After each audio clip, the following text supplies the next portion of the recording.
Hello everyone, this is Grant Bynum with Uptown 101, and this is my channel, Best Dallas Apartments. Hey, so I'm back at the Aster. The Aster is really one of my favorite places. This is a delightful high-rise. It's in the Turtle Creek area. It's beautiful, and what we're back for is really just to show it off.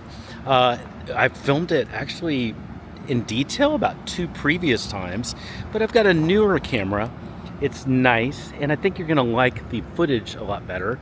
But I also love coming back because I love seeing just how the area has developed. So this is the beautiful Aster once again. It's in a great location in Turtle Creek. So you can see it's in a really mature area. This is a fantastic area to be in if you want to kind of be central to everything, but maybe be a little more laid back in where you are and not have, for example, a bar right next to you. But if you want to quickly get to one, this is a great area to be in.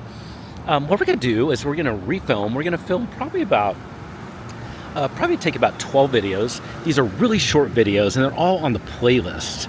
So I would recommend just to watch the videos, but you can also just skip around, of course, to anything. We're going to film the amenities. We're going to film a model. We've got a really nice penthouse as well for you to see today. Can't wait for you to see that. So let's go see that right now. If you have questions at any time, of course, just like with every other thing, every other apartment we film, I want you to send me a text. My number's below. You can just say, hey, Grant, I'd love to just chat with you. And maybe even set up a virtual tour. We're really good about setting up virtual tours, even same-day virtual tours of the perfect apartments for you. So send me a text and just say hi, ask any information you need, set up a tour, whatever. We'll take care of you 100% free. Okay, now what we're going to do is we're going to talk a little bit about the area. We're going to do that on the next video. Let's walk and talk on the next one. Let's go to that next video right now.